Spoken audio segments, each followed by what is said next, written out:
supports troop withdrawal from Iraq.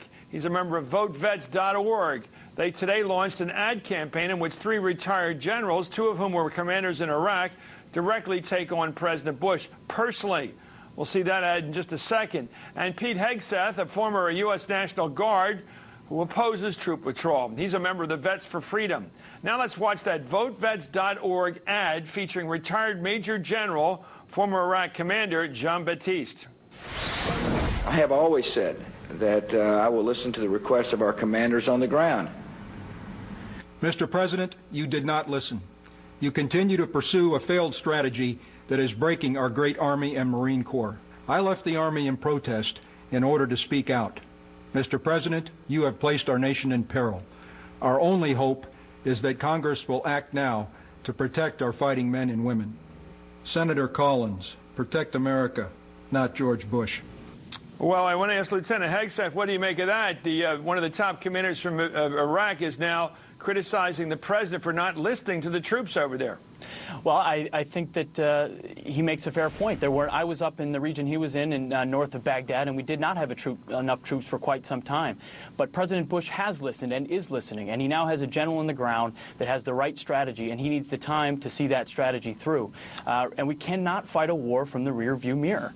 There were mistakes that were made, and there may have been someone at the top of the Pentagon that pushed back requests that generals made, but that does not change the fact that we now have the right strategy and the right general, and we need to pursue it aggressively. So you believe it's working, what we're doing over there right now? Well, I think we're heading in the right direction. It's too early to tell, and certainly July, as the Democrats have proposed, is too early to determine whether or not a true counterinsurgency campaign Right. July is when they're talking about getting the second tranche of money approved based upon the president certifying. Well, he's certifying that the political process is moving over there, that they are reconciling with each other, that they are dividing up the oil revenues, neither of which is likely to happen if they're on vacation over there. Jon Soltz, what do you make of the fact that the Iraqi parliament is taking off while our guys are getting shot at over there and killed in some cases? Yes, sir. I think it proves the point exactly. I mean, as Secretary Gates said, we're buying the Iraqis time with blood from troops like myself and our other brave fighting men and women. And it's an absolute sham for us to continue on this course where the Iraqis are less committed to securing their country than we are. In larger context of the war on terror, I mean, VoteVets is the largest Iraq and Afghanistan organization that's a pro-troop, pro-military organization in the country. And this is about Osama bin Laden, this is about defeating al-Qaeda. And with 90% of our strategic assets fixed in Iraq, by us continuing to stay there in the manner we are, then we're giving al-Qaeda exactly what they want, which is the inability of America to project force across the world.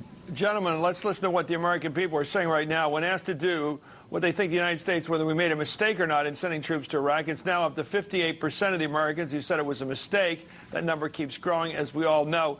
Let me go to Lieutenant Hegseth. If that number keeps growing, as it seems to be growing relentlessly, people who think Iraq was a mistake for us, how does that affect the war effort and continuing this effort to try to surge our way to stability over there?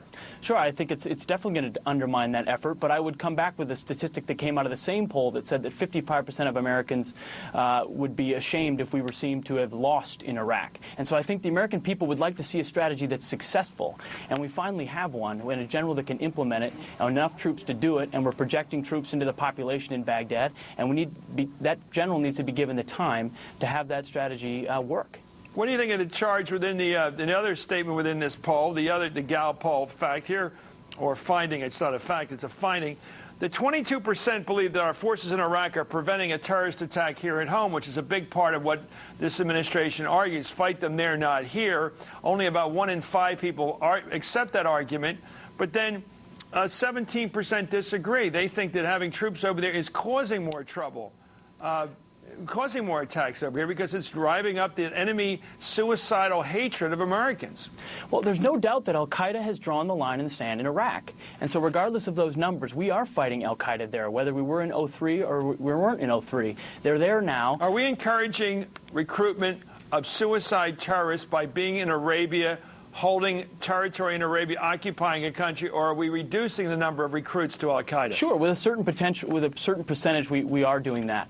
But a successful strategy brings out the moderates and those that would support us, and I think we finally have one that can do that. Are you impressed with the effort to create a stable democracy in Iraq? I agree with John McCain that it has been terribly mismanaged from 03 to 06. He's totally right on that, but I am impressed with the changes that Petraeus has made, and I think projecting troops into the population gives us a chance. I saw it in Samarra, I saw it in Baghdad, and I think we can do it. Let me go back to Jon Soltz on that. You ran a very tough ad there showing General Batiste basically going after President Bush. How is that going over among vets? I think it goes over great. I mean, 72% of Iraq War veterans last year thought we need to be out of Iraq, within a year. It's tremendous support out there. You mean more than the average person, the non-military person? Because we've got a new poll that shows that 6 in 10 people, a majority, but not that much, support setting a timetable for withdrawal and sticking to it, regardless of what happens in Iraq. And you're saying to me that you've got 70% of actual vets who come back from the front who think we should get out. Absolutely. That's the Zogby poll from 2006. I mean, not only are the vets on our side, but the American public's on our side, and veterans across the country. I mean, veterans, we want to protect America. A lot of us joined not because of 9/11. I happened to be in before that, but this is about Al-Qaeda. It's about 9/11. We are attracting terrorists into Iraq. I think the lieutenant misses the key point that this is a Shia-Sunni religious revival war that's happened inside of Iraq, and Al-Qaeda's, not really the Al-Qaeda that attacked us in this country. They've stolen the brand and they've flooded into the country to fight the Shia, and Iran is stronger inside the region now, and we have an administration that's undermined our troops in the field. Okay, respond to that, Lieutenant. Chris, he doesn't speak for all vets, and whether or not they've rebranded themselves, this is a war of perception. Al-Qaeda has drawn the line in the sand in Iraq. They've said, we are Al-Qaeda in Iraq, we're affiliated with Osama bin Laden, and we're going to defeat the Americans just like we defeated the Russians in Afghanistan.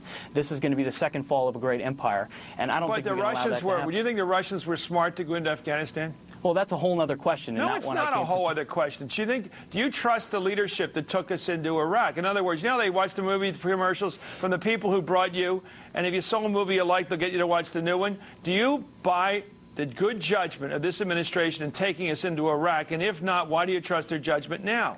Well, I trust their judgment that they're honest people. Now, I think do you trust the judgment that took the American army into Arabia?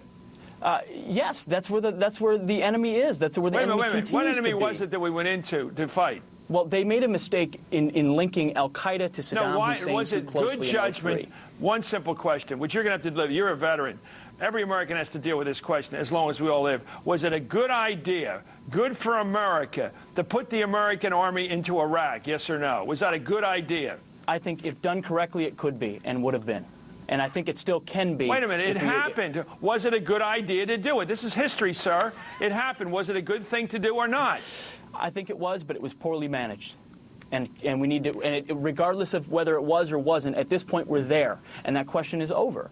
And the question that needs to be answered is, what are we going to do to bring about a successful outcome in Iraq? Otherwise, we'll never leave. The question is always there, whether we stay or how long we stay. I mean, you would say stay a year or two, right, or 3 or 4, right? I would say stay as long as it takes. Well, no, as long as doesn't work. You got to come out with how long, because the American people will keep our army somewhere for a reasonable period of time. If you say as long as necessary, that's like saying indefinitely. Indefinitely is not going to sell. I wouldn't say indefinitely, because John is right. We're paying in American blood. How about we stay there as long as they don't go on vacation over there? Absolutely.